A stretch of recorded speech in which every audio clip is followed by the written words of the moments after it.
얘도 파란색, 쟤도 파란색. 시가총액이 큰 대형주들이 우르르 하락세를 보이고 있습니다. 이에 따라 코스피, 코스닥 지수도 연일 파란빛이었는데요. 코스피 지수는 6개월 만에 3,000선이 붕괴됐고 코스닥 지수도 지난주에 1,000선이 깨진 뒤 고전하고 있어요. 아니 잠깐만요. 분명히 기업들의 3분기 실적이 시장 전망치를 웃도는 이익 수준일 것으로 예상된다고 했는데 대체 무슨 일이 있었길래 이렇게 단체로 떨어졌냐고요? 파랗기만 한데 주식 종목들 어떻게 해야 하냐고요? 원인 분석부터 전문가들이 제시하는 대처 방안까지 썸에서 짚어드릴게요. 이번 하락세는 국내 이슈가 아닌 해외 이슈의 영향으로 볼 수 있습니다. 세계 곳곳에서 다양한 문제가 생겼거든요.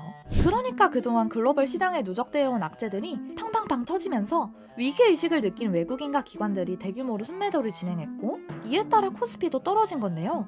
이 악재들은 크게 중국발 위기, 미국발 위기, 원자재 이슈로 구분지어 볼 수 있습니다. 먼저 중국부터 살펴보겠습니다. 첫째, 중국 내 2위 부동산 개발업체 헝다그룹이 파산 위기설에 휩싸였습니다. 헝다그룹은 문어발식 사업 확장으로 인해 무려 360조 원에 달하는 부채를 안고 있는데요. 헝다그룹이 무너지면 그야말로 중국판 리먼 사태를 유발할 수 있다는 위기감이 나오면서 글로벌 증시가 요동쳤어요. 둘째로 올 들어 중국 정부는 강력한 시장 규제라는 새로운 경제정책 방향을 향해 가고 있는데요. 시진핑 국가주석은 공동부유를 내세우며 부의 배분에 초점을 맞춰 부유층에 대한 증세를 선언했어요. 이에 더해 IT 기업의 해외 상장을 막는 빅테크 규제, 한류 스타 등을 규제하는 연예계 정화운동, 사교육 금지 등과 같은 조치를 취하는 중이죠. 문제는 이런 규제 행보가 민간 기업의 투자 의지, 개인들의 소비 의욕 감퇴를 일으키고 결과적으로 중국 경제의 위축으로 이어질 수 있다는 점입니다. 셋째, 중국 내 전력난 또한 문제예요. 호주와의 갈등으로 석탄을 수입할 수 없게 된 상황과 러시아의 천연가스 수출 중단이 맞물려 전력난이 발생한 건데요. 전력난은 중국 내 공장의 가동 중단으로 이어지면서 전 세계적으로 문제가 되고 있어요. 게다가 이런 상황이 석탄의 가격까지 끌어올리고 있는데요. 이 부분에 대해선 원자재 가격 상승 이슈와 함께 뒤에서 더 자세히 설명해드릴게요. 결국 이런 악재들이 겹치고 겹쳐 중국 증시가 폭락했어요. 우리나라는 중국 시장과 밀접하게 엮여있는 만큼 큰 타격을 받을 수밖에 없었는데요. 중국은 우리의 최대 교역국 중 하나라 중국 경제에 우리 경제가 묶여있고 글로벌 주가지수에 우리나라와 중국이 함께 들어가 있기 때문에 외국인 투자 자금이 해당 지수에서 자금을 넣거나 빼면 동시에 영향을 받기 때문이죠. 미국에선 최근 부채 한도를 둘러싼 민주당과 공화당의 대립이 이슈였습니다. 차임 유예 기간도 지난 9월 말 종료되면서 추가 차입이 불가능해졌는데 재무부가 가진 현금은 빠르게 소진되고 있었죠.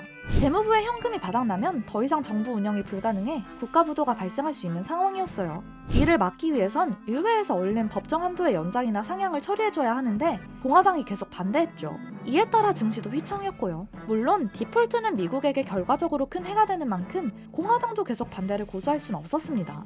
결국 지난 6일 공화당은 부채 한도 문제 해결에 동의하겠다는 입장을 내놓았어요. 미국 내 인플레이션 지속도 문제예요. 코로나 보복 소비로 수요가 많이 늘면서 물건값이 전체적으로 오르고 있는 상황인데요. 여기에 미국은 할로윈, 추수감사절, 크리스마스 등으로 이어지는 소비 대목이 겹치면서 더 큰 문제가 되고 있어요. 코로나 때문에 수요 증가를 받쳐줄 물류 인력을 구하지 못해 물류 대란이 일어나고 있거든요. 이는 결과적으로 물가 상승으로 이어질 수밖에 없죠.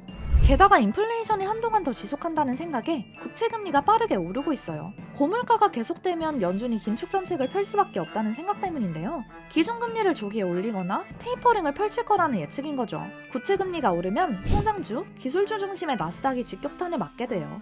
상대적으로 차입 비용이 많아져 기업들이 미래 투자를 하기 어려워지거든요. 그래서 지금 나스닥이 계속 약세를 보이는 거고요. 주식시장이 출렁이는 데는 원자재 가격 급등도 한몫해요. 석탄, 천연가스, 원유의 가격이 모두 올랐거든요. 우선 석탄은 앞서 말한 중국의 전력난과 관련이 있어요. 중국은 발전용 석탄의 57%가량을 호주에서 수입했었는데요. 호주와 정치적으로 갈등을 빚자 경제적으로 보복하기 위해 호주산 석탄 수입을 중단했어요. 그러니까 중국은 호주로부터 수입하지 못하는 석탄을 다른 나라로부터 공급받아야 하는 상황인 거죠. 중국이라는 큰 손이 세계 석탄 시장에 등장하자 석탄 가격은 급등하게 된 거예요. 천연가스 가격 상승은 유럽과 중국을 중심으로 한 탄소 배출 규제와 관련이 있어요. 탄소 배출 감축에 가장 앞장서고 있는 유럽, 그리고 내년 베이징 동계올림픽을 준비하고 있는 중국이 화석연료 대신 천연가스 사용을 장려하고 있거든요. 게다가 겨울을 앞두고 있어 유럽의 천연가스 수요는 당분간 더더욱 늘어날 전망이죠. 그런데 늘어난 수요만큼 천연가스 공급이 따라주지 않자 천연가스 가격은 폭등하고 있어요. 원유 가격은 바로 이 천연가스 가격의 상승과 관련이 있는데요. 천연가스가 올라도 너무 올라버리니까 대신해서 쓸 수 있는 원유에 대한 수요가 급증하고 원유 공급이 따라주질 못하니까 가격이 폭등하는 거죠. 유가는 지난 6일 7년 만에 최고가를 경신했어요. 대부분의 제조업에서 꼭 필요한 원자재 가격이 이렇게 치솟아 버리니까 주가에는 악영향을 미칠 수밖에 없죠. 또 원자재 가격이 오르면 물가 상승은 따라올 수밖에 없어서 이 역시 주식시장에 긍정적인 신호는 아닙니다. 이렇게 복합적인 이유 때문에 국내 증시는 계속해서 변동성을 보일 것으로 예측되고 있습니다. 그렇다면 이런 상황에서는 어떻게 대응하는 게 좋을까요? 전 세계의 자본은 현재 변동성이 적은 투자 상품으로 흘러가고 있습니다. 특히 가격이 오르고 있는 에너지 ETF나 금리 인상으로 수혜를 볼 수 있는 금융주가 인기죠. 최근 주식시장이 혼조세를 보이는 원인에 대한 리스크를 분산시킬 수 있기 때문인데요. 또 대표적인 안전자산인 금이나 은에 투자하라는 조언도 있습니다. 한편으로 전문가들은 최대한 보수적으로 대응할 것을 조언하고 있기도 해요. 여러 악재가 겹친 만큼 빠른 시일 내에 해소되기 어려울 수 있으니 최대한 새로운 상품에 투자하지 말고 기다리라는 거죠. 정리하고 보니 당분간은 빨간불을 보기 힘들 것 같죠? 하지만 떨어질 때 떨어지더라도 왜 떨어지는지를 알고 있는 건 중요하죠. 앞으로 어떻게 이 파란불을 대응할 수 있을지 조금이라도 힌트를 얻을 수 있을 테니까요. 그럼 오늘 썸 스케치가 그런 힌트를 조금이라도 드렸길 바라면서 썸 구독자분들 모두 성투하세요. 이번 편이 유용하셨다면 좋아요와 구독 부탁드려요. 알람 설정까지 해놓으신다면 다음 편도 놓치지 않고 보실 수 있습니다. 그럼 다음 편에서 만나요. 안녕!